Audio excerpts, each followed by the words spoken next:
పుణ్యముగా మార్చి పుణ్యము వలన ఫలితాన్ని నేను పొందుతానన్న సంకల్పం ఎప్పుడూ మంచిది కాదు.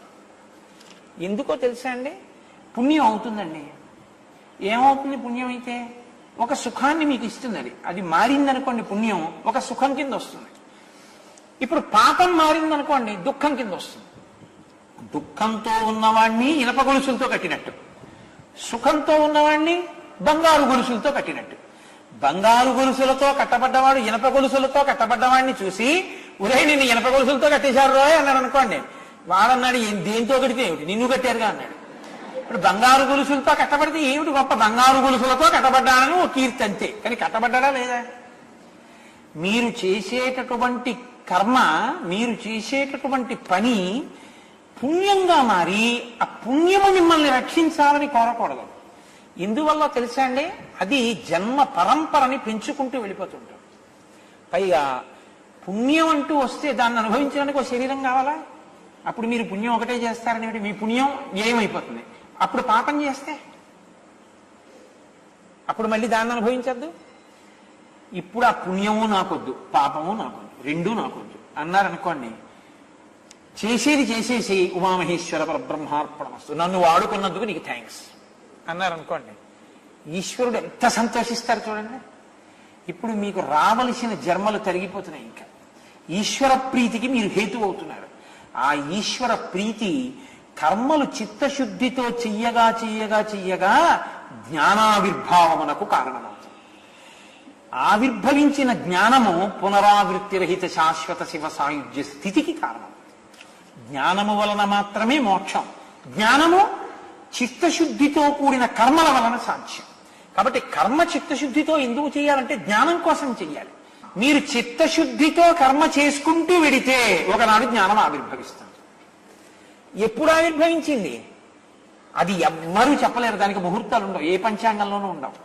అకస్మాత్తుగా ఈశ్వరుడు ఇస్తాడు ఆ జ్ఞానాన్ని. అది ఇస్తే ఏమవుతుందో తెలుసా అండి?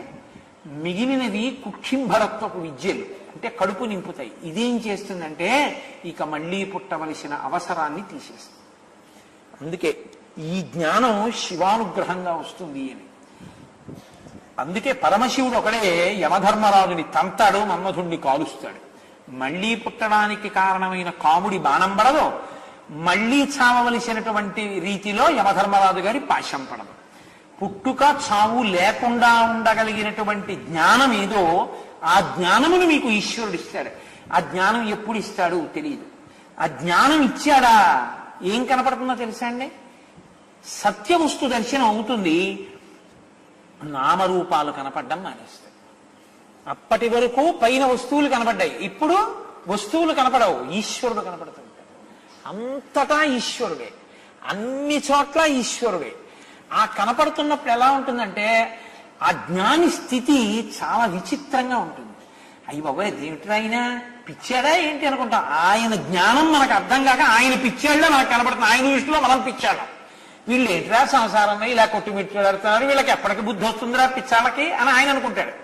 మనం ఏంట్రా పిచ్చాడు అలా ఉంటాడు అని మనం అనుకుంటాం. ఒకరికొకరం పిచ్చాళ్ళం తప్ప ఆయన పిచ్చి నిజంగా జ్ఞానం.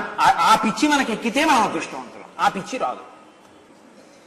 అది వారి యొక్క తృప్తి, వారి ఆనందం, అంతటా బ్రహ్మమును చూడగలిగి రమించగలిగిన ఆ స్థితి కన్నులలో వ్యక్తం అవుతుంటుంది.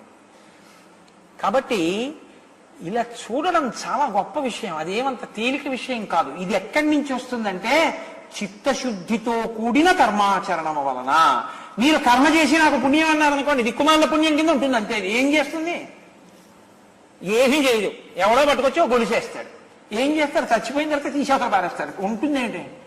పైన కప్పిన బట్ట మేటి చాకలి పాలు ఆఖరికి తీసుకొచ్చి ఇంట్లో ఎన్ని పంచెలు ఉండనివ్వండి, ఓ 6 గజాలు 8 గజాలు సైను కూడా తీసుకొచ్చి ఆ బట్ట మీద శరీరం మీద బారేసి చెంబుతో కూడా పోయిరు, బిందెత్తి పోసేస్తారు పైన తల నుంచి పాదాల వరకు. పోసేసి ఓ తాడు ఒకటి పట్టుకొచ్చి గట్టిగా వేసి కట్టేస్తారు కొత్త కర్రలకి. వేసేసి తీసుకుపోయిన తర్వాత వల్లకాట్లో దింపి బట్ట తీసి అవసరం పారేస్తారు. చాకలు పట్టుకుపోతాడు. ఏమిటి నువ్వు పట్టుకెళ్ళింది?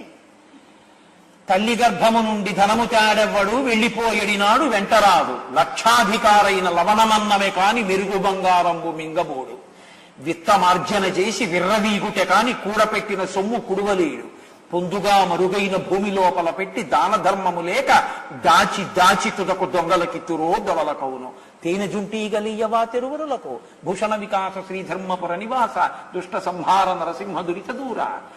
కాబట్టి ఎవడకు కావాలా ఆ పుణ్యం? ఈశ్వరానుగ్రహం చాలు మాకు. మాకు మళ్ళీ జన్మొద్దు, మేము ఎంత తొందరగా అటువైపు అడుగులేస్తాం అన్న స్థితి కొరకు ఉత్సాహంతో ఈశ్వర కార్యం ఎందుకు చేస్తున్నావు? చేయకుండా ఉండలేక. పొద్దున్నే పేపర్ ఎందుకు చదువుతావా? చదవకుండా ఉండలేక. కాఫీ ఎందుకు తాగుతావు? తాగకుండా ఉండలేక. కాఫీ తాగితే కానీ ఏం నడవదండి మనకి అంటాడు ఒక మనకంటాడు. వాడికి మన్ని కూడా కలుపుతాడు పక్కన ఉన్నప్పుడు. కాబట్టి అది ఎందుకు తాగుతున్నావు అంటే తాగకపోతే నడవదు కనుక.